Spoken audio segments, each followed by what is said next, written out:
house or not. But at the end, the house is not the problem of domesticity, rather the problem of dwelling, which is not about inhabiting something, but making sense of something through images. And probably this even links to this notion of architectural thought. Well, the architectural thought through images or through performance, through projection, ultimately is the way through which we make sense of a space, which doesn't have to correspond to the physical space. In order to understand it, in order to make sense of it, I can not necessarily build it. And sometimes this notion becomes so painfully clear that you cannot really go back easily about drawing details and pipes and roofs and all these things.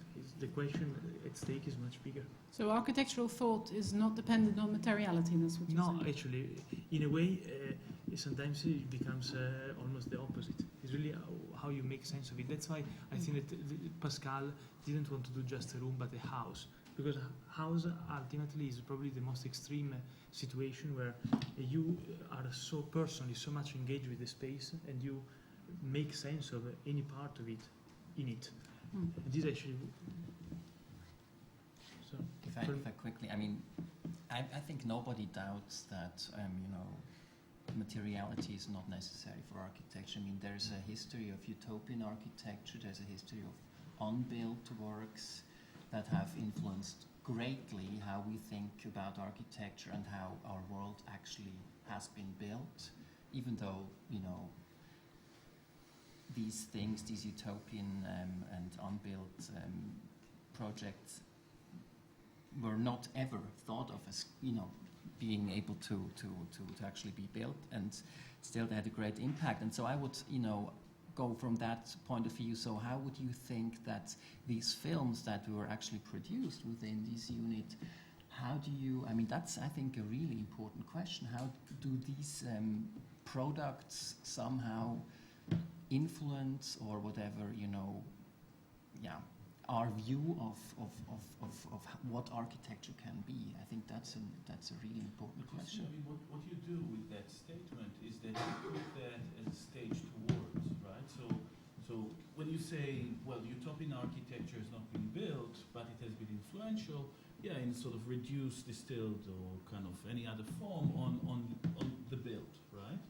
Not just the build, also about how we think about architecture. It's not just about buildings. Right. No, so perhaps here I tend to agree with you more, but so that in a sense this is not a kind of a research which is a sort of kind of applied research towards the production of, that this kind of leads to and get its value from its translation to building. But in any case, I thought, I want to kind of ask Brian, because I thought there was something really interesting and rather radical about what you were saying, that it's not that it's, kind of architecture to view images, but it's an architecture which is inhabited by images. No, it reminds me a little bit of J.T. Mitchell's book on the secret lives and loves of images, where he kind of asks whether images have lives of their own, and kind of treats images as having their own sort of ecology, in a sense, that is, regardless somehow of being validated by the viewer, and by the effect that they produce. So I wonder if that is the direction where you suggested. My experience in the crits, which is really what I saw, I very often never saw the finalized films, but what I felt I was witnessing was it wasn't really the projection, it was the quite raw account, the index of the student's encounter with quite material reality in some cases, and discovery. And it was as if a certain stage in the evolution of a design idea, its imaginary stage, had been somehow dilated and suddenly kind of really lengthened and intensified and deepened.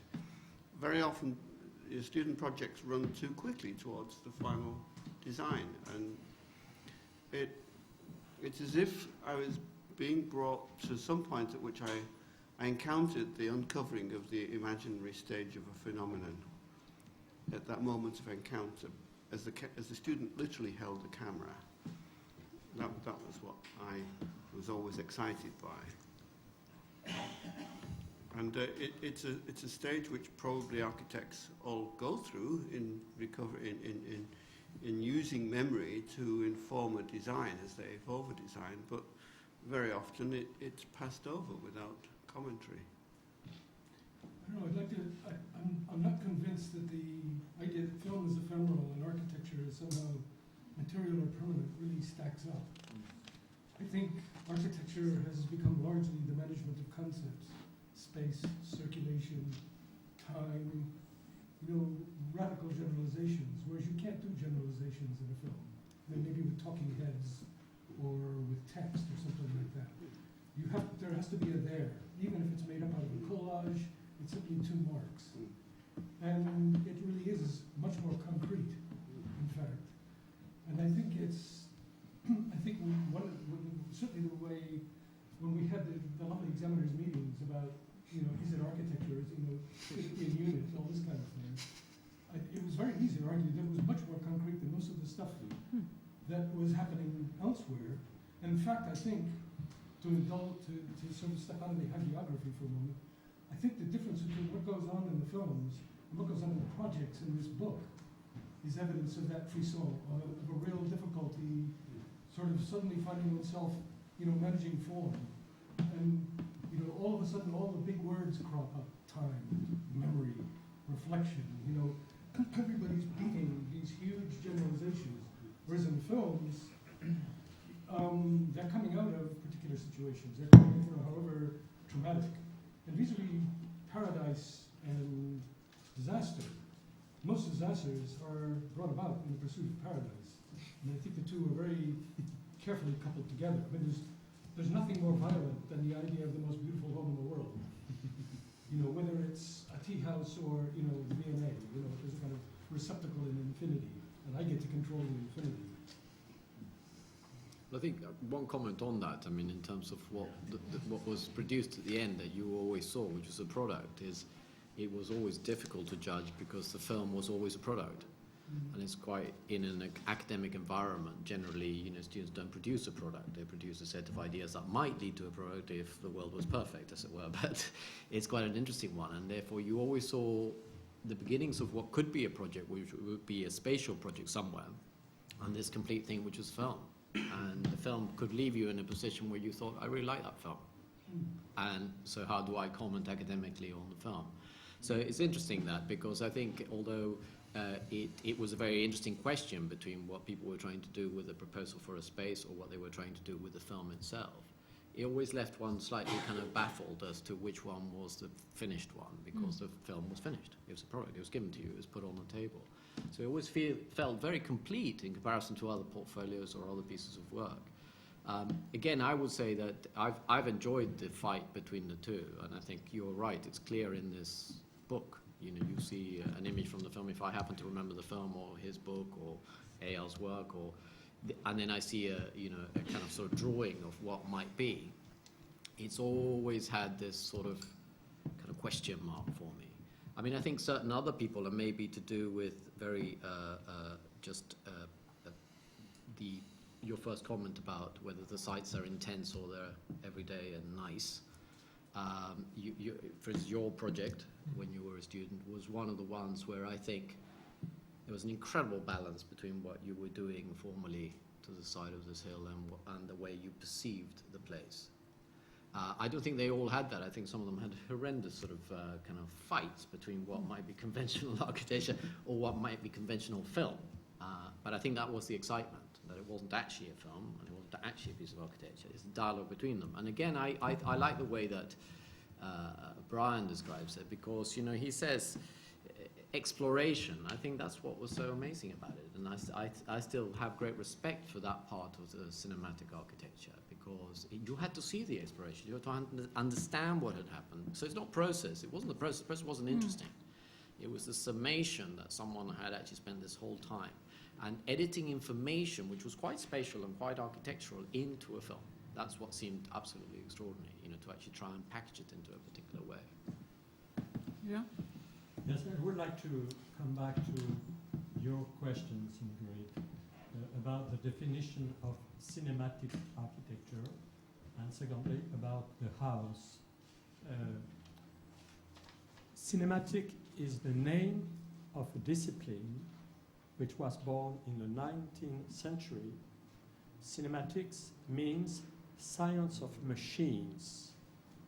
So to speak of cinematic architecture is somehow to speak of making machinery. The first thing I learned from Pascal was the irrelevance of the opposition between materiality and unmateriality. I think that his work was to displace this false distinction. It's not a question of being material or unmaterial. It's a question of recognize that any machinery has in any machinery there are fringes of the machinery which concern the images. Every image is related to some machinery. The machinery of architecture, the machinery of the camera, the machinery of film making. And the question is how not to be absorbed entirely by the machinery itself, how to keep open to the fringes of the machinery, that is, the world of imagination. The second possible approach of this definition is about relationship between mechanics and life. I think that the machines, every machine is related to the life of humans, the life of the body, the life of the sensation. But machines are unable to exhaust the potential they have. Beyond this potential, beyond the execution of the functionality, there is something attached to the sensation. And I could just tell an anecdote, please, Ingerid, not Okay. make obstacle of that. The first time I met Pascal, he was supposed to give a sort of architectural lecture. And the first thing he made was to withdraw from his pocket one slide. I brought an image, he said. This is the image. And I understood that it was a threefold demonstration. An image is a mere thing. The small slide enclosed in its paper frame. The second thing is that we have to see something through the image. And if I am speaking of demonstration, it was because this slide was answering three questions. First question, what is an image? Image is a thing. Second question, what is to show images? Because we have to make image, we have to show through images something that images are related to. And the third question was how to make discourse about images, how to elaborate in a theoretical way or in a psychoanalytic way or in an architectural way, how to elaborate the thought from the images and through them. So I think that all the work made by Diploma Unit 3 was about this research, about making images and showing through images something about architectural involvements, and third, how to make theory about this kind of work. So the house, I'm just reminding that house is not only a name, house is a verb. The question is not the question of is the installation a house.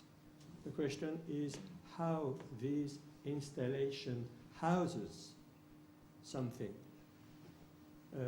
How the installation houses images, houses a vision of the world, houses a vision of the architecture, meaning, etc.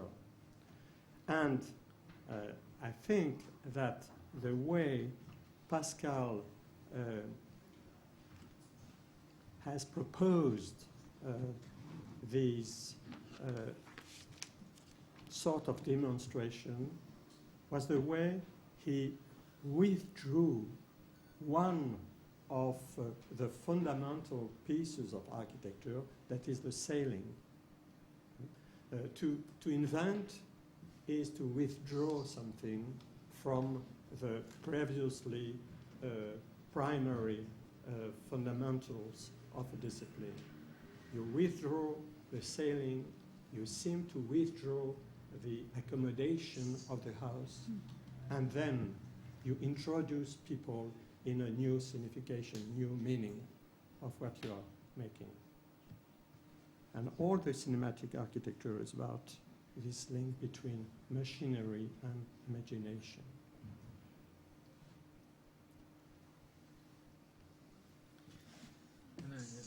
Yeah.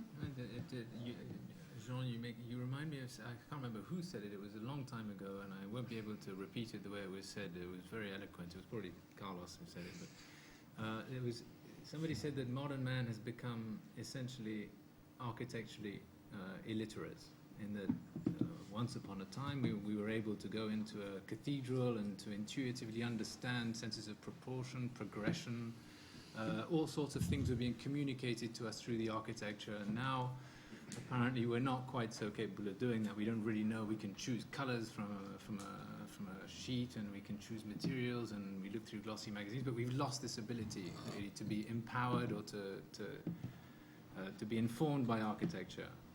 Cinema, the result of the phrase, had replaced that, in the sense that a machine, somebody piloting a machine, is taking you through the sequences, is giving you the sensations, is giving you narration, is giving you a sense of where you should be going and where you might be going, surprise, all of these architectural sensations.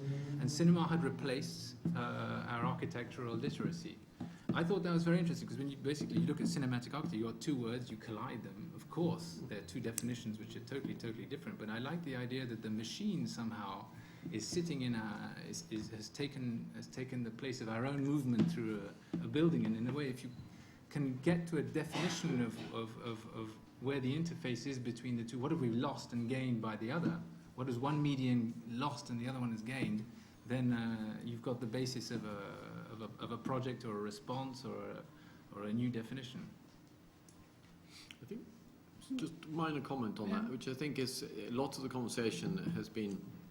I think I think cinematic architecture is impossibly difficult to put there in the middle of the table. It's not a vase of flowers or anything, but I think it's quite interesting, because I think within the 17-year experiment that Pascal did at the AA, there is a huge leap from image to cinema. So Peter Carl mentioned that, in the book it says that I failed the unit. I didn't fail the unit. I had to make a decision on a decision that had already been made. And at that point, the work was very image-based. And it was a relationship between memory and image. It depended on collage quite a lot. It was trying to do certain things with space, but they were in a different realm. At one point, the film actually came in sort of big time. You know, all of a sudden, you know, everybody was quoting from a film, looking at a space as real time. And so the kind of the time element that, you know, kind of Peter was talking about actually wasn't there right at the beginning. It was there in the implication of the meaning of the images and the overlaying of images.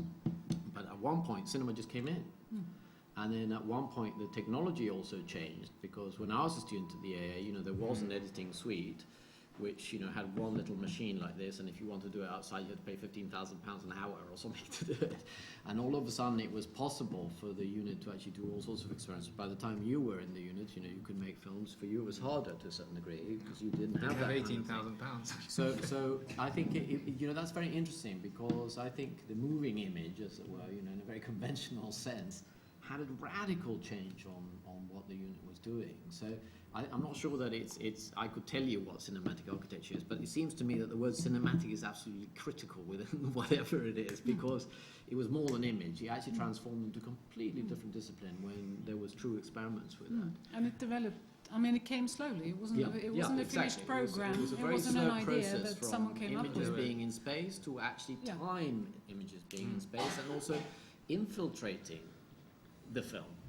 I mean, at one point, you know, it was difficult to ascertain whether, you know, dip 3 had gone into the film or the film had gone into dip 3. You know, it was a sort of very sort of weird sampling that was going on, but it was actually very interesting indeed, because it was two realms living at once. Sorry, but I think it's quite important to also place it in a sort of political context in which the unit operated. I mean, there were times that the film as a product, as the evidence of architectural thought, was more accepted than in other times. And I think that massively also produced a different culture and different products. And that somehow links up to the conversation. You know, there's always this big desire for evidence. Huh? I mean, in architectural schools, you know, I mean, there's great thought, there's great stuff that has been done with images, but now we want to find the evidence, you know, in form of an object of a building. And I think the unit had its best time when the climate, the political climate in the school, gave the unit a lot of freedom to move away from the architectural evidence and to concentrate on the thought making. But on the other hand, Thomas, that paranoia that we all lived with was also. That's a dilemma that we Well, no, but it was something that kept us. Or paradise. Yeah, it was something that kept us developing. That also kept us from becoming very indulgent. I think the awareness of, if not evidence, then a certain need to prove ourselves in a different context. That kept us from becoming totally insular. It is already a unit that works over a year, develops a certain kind of frame of reference, a certain way of speaking to each other where things make sense that don't actually make sense to anybody else. I mean, this is a great danger, I think, of all the units in the school. And so there's something productive in those demands. In a way, I also didn't want to put a quality statement on that. I also think that in the end it was only good to work within that in the conflict. But what I find interesting, because it always comes up again and again, and now mainly, of course, because someone comes, you know, who doesn't know the unit, and he brings this argument quite strongly up again, you know, of some desire for some material evidence of where that all leads. So, and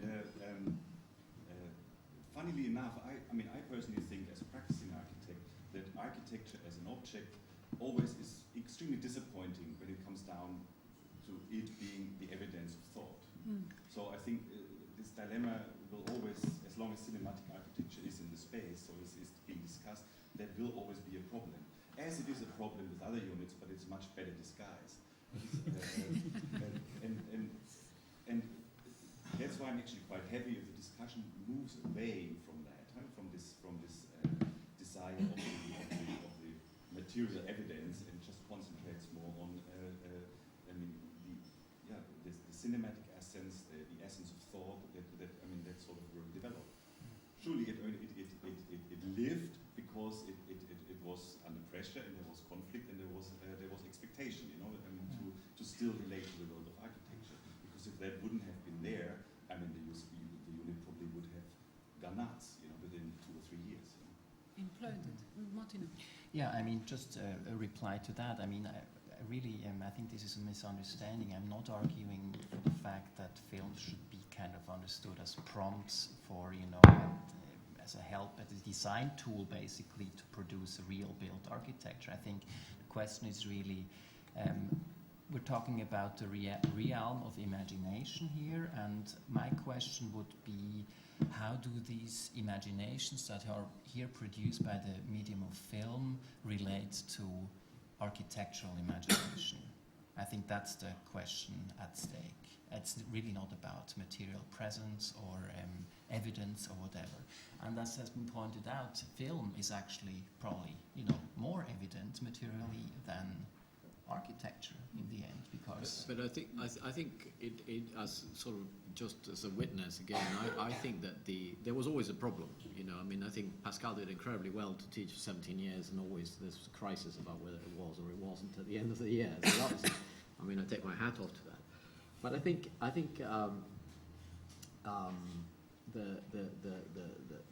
the critical thing was that what people couldn't accept was, in a sense, the high loading, the high cultural loading that was put onto DIP3 work. So I think there is a reality that, in fact, there was a sort of slightly kind of mundane view of architecture, and DIP10 sort of suggested a kind of a cultural world or a space that was, slightly above that. And I think it wasn't that it was a film as opposed to a building. It was that actually, Pascal did require that people thought on a higher plane. And I think some people did think, well, is that useful for the profession? I think, some people actually think like that, if you can use a computer, you can draw lines, you can calculate areas, that's useful. If you can think, or you can ask the question why to the point at which you become inactive, it's really dangerous. So I think a lot of the discussion was that, that DIP3 was working on a particular realm that some people felt uncomfortable with and thought, is this the appropriate way to teach architecture? So I think a lot of the conversation was to do with teaching. It wasn't to do with necessarily, is it architecture or not? It was to do, is it appropriate to be taught? And I think that's very interesting. And I think from that point of view, from the didactic point of view, let's say the strict nature of the films is quite incredible, you see. And I think that goes on even in other units who use film. You can't sort of cheat with film. You can sort of lie with the concept of the project, but with film you have to follow certain rules, and it has to be edited, and it has to work, and it has to communicate and so on. And I think that was a fantastic discipline, if you see what I mean, in terms of learning to do something. Because it was ruthless. You do 3 minutes of real boredom, and people in the room just die of boredom. So the students had to actually address the issue of editing things, making things work, and communicating an idea, which is absolutely beautiful. And that was much tighter than the strictures that the architectural education gives. There's more latitude in a way.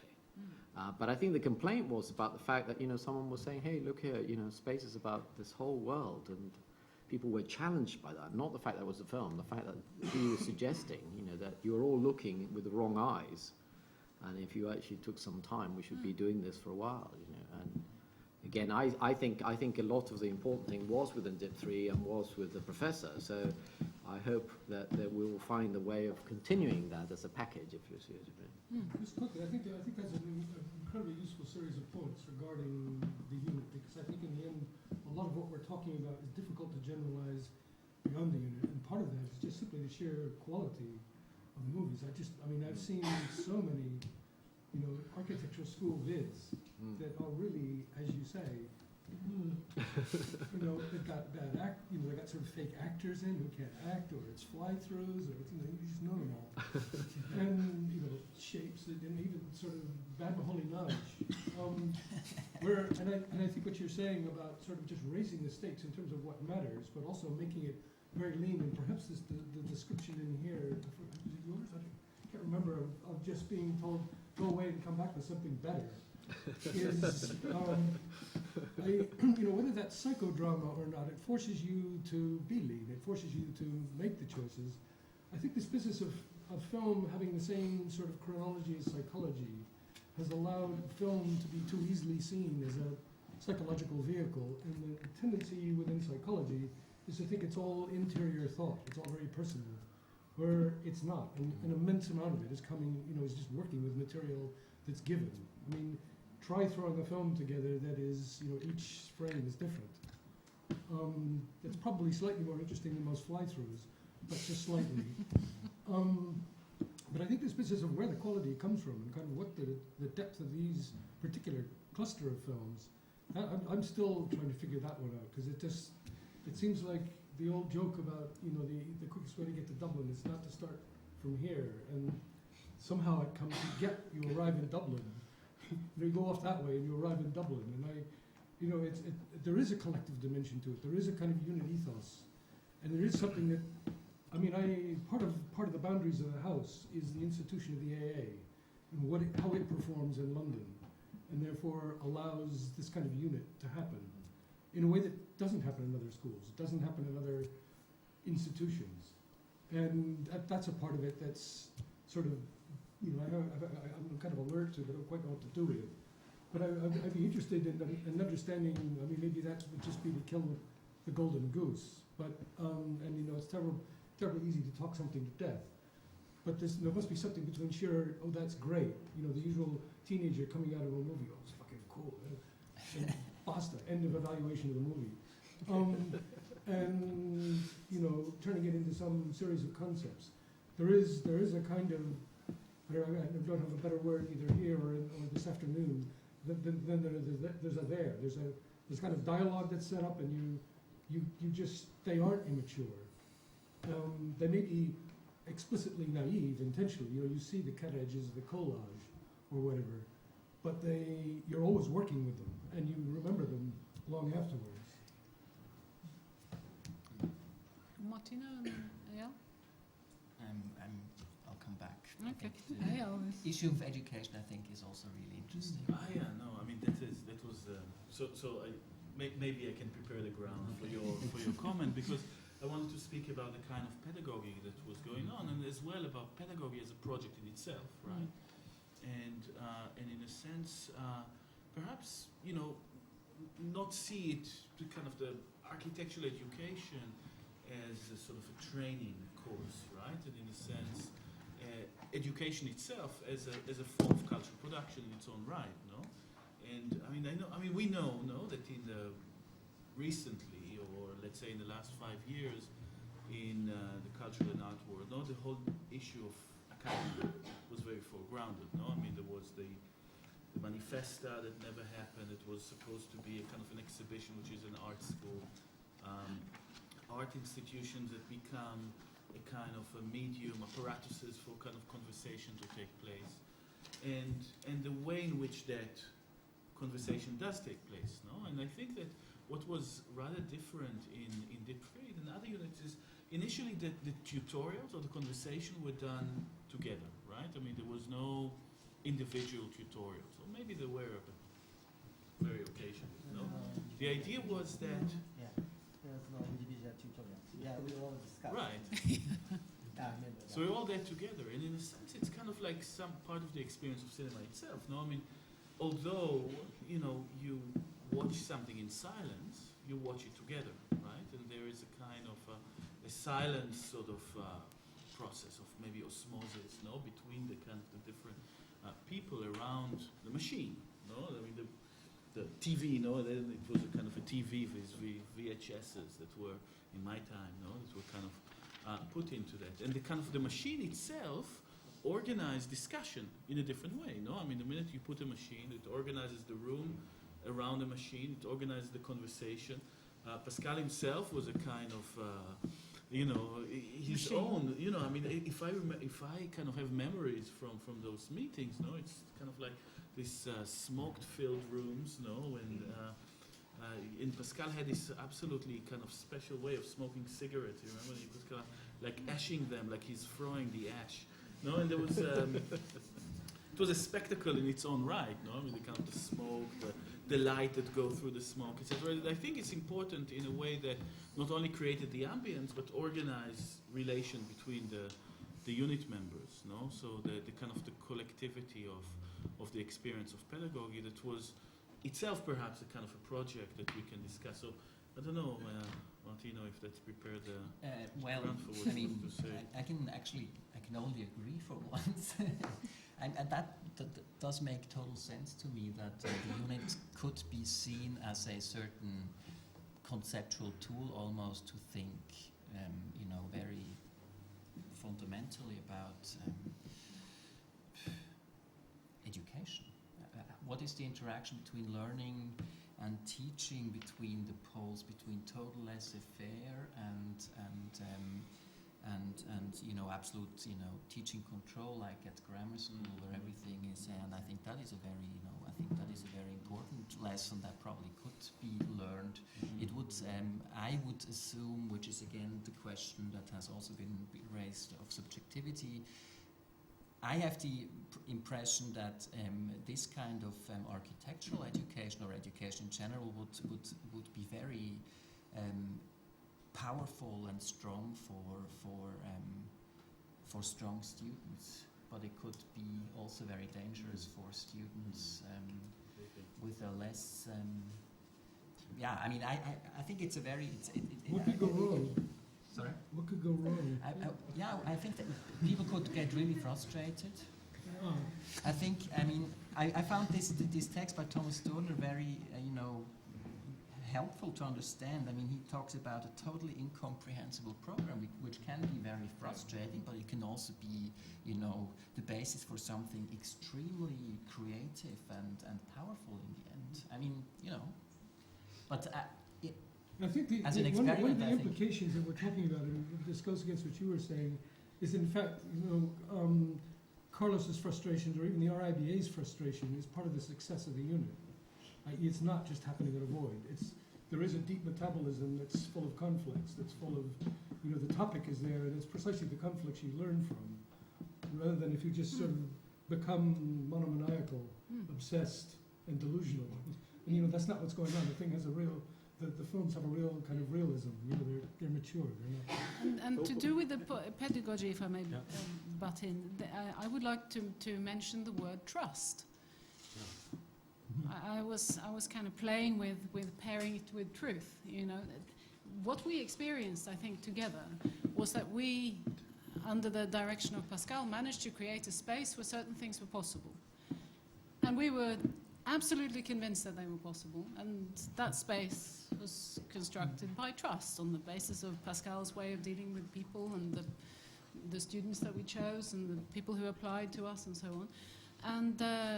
And it also made it extremely frustrating when we then had to step outside of that space and test things in other contexts and felt that somehow that people didn't trust us. It was terrible. It's interesting but to have experienced that it is possible to make such a space where things that you thought were not possible suddenly are possible, is also in itself a fantastic result of education, I think. But I missed the Dip 3. I obviously missed Pascal, but I missed Dip 3 for this intellectual conversation and so on. But I think in relation to what the cinematic architecture, could it be there, could it happen, or couldn't it happen? I think it was a rarefied environment. I think the AA was honoured to have it. I think you could move sideways within the AA. So I had made a note here of 3 particular ex-Pascals that came to me, out of not that many, but and one of them is sitting there, who then studied with me afterwards. So there's a lady called Ipek Turelli and Celine Gondarelli, who all did amazing things. Because I think, we moved to an urban scale and to a more provocative kind of political scale. But the tools that you brought along were fantastic. So in fact, the work done within my unit afterwards had all the things that came from Pascal. I got really serious. I said, no poetry here, it's all politics and so on. But it was amazing, you could do it. I think the problem is the outside again, and I'm not saying the RIBA, I'm just saying, it's actually quite difficult to move from this rarefied environment into, some kind of production mechanism somewhere outside.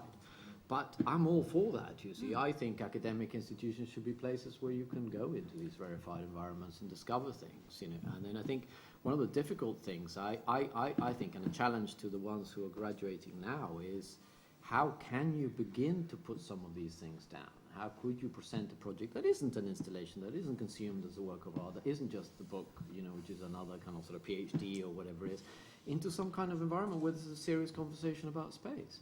And I think also, if going back to the point about architecture can be very sophisticated, even more so than film at times, in my opinion. I'm an architect, I'm biased, but you know, I don't see why there isn't a way of getting into those things, you know, and I think it's a real challenge, you know, to go out to the outside world and carry on some of these ideas. But to have a rarefied environment where you can actually think like this, it's very important. The other thing, which is, you know, it mustn't appear that, you know, it was sort of, you know, the unit got into a room and they kicked cushions and smoked cigarettes. You know, it wasn't psychoanalysis in that. I mean, Pascal gives tremendous freedom to the mind, but he's very organized too. I mean, you know, it was very hard work. I mean, people work very hard, and I think, you know, in your software, you were always a strong leader, if you see what I mean. So I, you know, think why, but why a bit in that direction and make sure it's good. Sort of thing. So no, I mean that's incredible what I was guidance trying to say. at the same time, It makes total sense that this means a lot more involvement from the student side. They really have to want to find out what their question is, and that was actually said at the very beginning.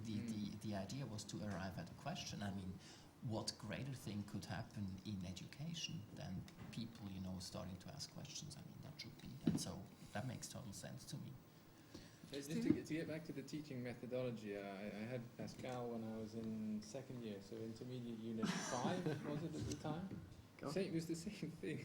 Everybody sitting around, and communal kind of crits and everything else, and so that in a way didn't change. But there was certainly a methodology that was similar at the time. It was, I just saw Corbusier's graffiti on Eileen Gray's house flash up there. I don't know who shot that, but we were doing Corbusier. We were taking a painting, choose a painting of Corbusier, extrude it, so get a third dimension out of the painting, and then blow it up, big scale. And in a way, I sort of thought, well, it seems a bit simple, really, as an exercise, but you learn an awful lot. First of all, about what it takes to extrude a plan into a shape, and about this third dimension. And you learn, by changing its scale, you learn a lot about the reality that an architect has to go through from a concept which is basically something which you can handle on a screen or on a piece of paper, and then this big thing. So you have to make this leap of imagination, and that was the exercise. Of course, I didn't understand a thing at the time, and it was only at the end of the year that I thought, oh yeah, all right, I get it. I understand what we were supposed to do there. And the same thing was happening in Dip 3. You didn't really know what you were going. You were being asked to inject another dimension into it, which was, I think, because it was the passage from the projections of images onto walls and this thing into an animated thing. So time was suddenly starting to become a component of this. And but it was the same sort of setup in a way. Less smoke at the time, and then. So I think there's a remarkable coherence in this, and we're now talking about cinematic architecture, but there was a lot of there was a precursor phase to that. Which was called what? I didn't have a name and didn't have a manifesto at the time. It was just Pascal.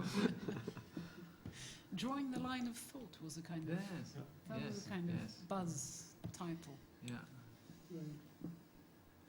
Can we still come back once again to the question of the relationship between cinema and architecture? Because you raised a very important or interesting point, I thought, before, by saying cinema killed architecture. And I would say, historically speaking, that's probably not really correct, because if you look further back, it was Victor Hugo, of course, who said, "Ceci tuera cela," the book, killed architecture, because people would start to be able to read, and so architecture as a communication tool is no longer, And when the cinema was invented, a lot of important people thought this was actually a great opportunity for architecture, because they saw a great convergence instead of a clash. Reminding of Sergei Eisenstein, who was trained as an architect and went into the cinema. Siegfried Krakauer, Walter Benjamin, all these people thought that film was actually going to be the great sister art of architecture in modernity. And I'm wondering, how do you see, how does this unit, now looking back, relate to this whole history of the relation between these two media, when you're talking about this Paragone question? I think to get back to this sort of mysterious phrase which somebody kind of dropped, I think it was more cinema has replaced cinema has become the primary means of expressing something narrative. I think that was what the main thing was. I don't think it was necessarily as a substitution or something else. I think it was something more along those. I wish somebody knew what who I was quoting from or who said it. I thought it was you about narratives. And so, You're attributing to me quite a bit. no, sorry. But I I- don't think that the films produced here was cinema. Well, we're talking about cinematic architecture. Yeah, that's different. We're talking about we're talking about cinema with Keiichi about an hour ago in the office of a copyright lawyer who's producing and distributing films and television. And the question was, is he making films? And who is he distributing from? And how is he making cinema? And Keiichi said, to correct me, that he's making films as an independent filmmaker, which is separate but linked somehow to his practice as an architect. So what you see here is not cinema. I would not see it as cinema, so I would not make the confusion, because that confusion is dangerous. I don't think it was ever the ambition that this would be cinema in the unit. The unit would correct me. But there was an ambition that it has something to do with architecture, and that's something that was on the tip of my tongue for a while, since you mentioned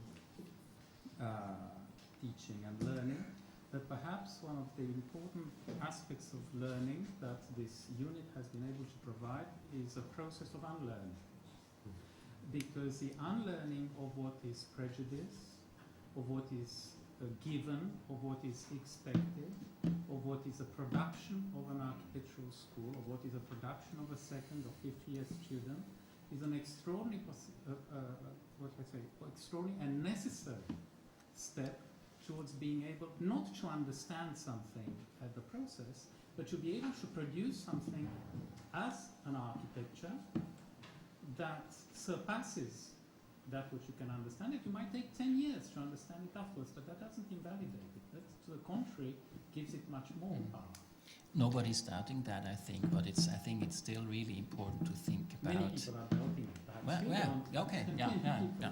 I mean, since you addressed me, I was thinking you were thinking I was doubting it.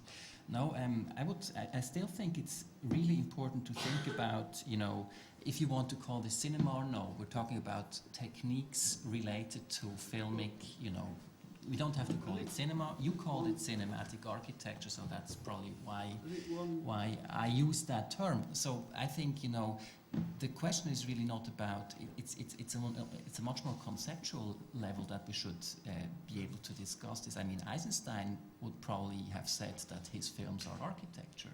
And I think that is a really, important thing to think about, especially in relation to this unit. So I would like to, open up. I'm interested in how you see this unit in a historical perspective, because for me it's really obvious that there is one, and it would be interesting for me to know how you, as people involved, or how you see this relation. I think one little aspect, it takes us back to the pedagogy, mind you, but it's very striking is what Diploma 3 did with the study visit.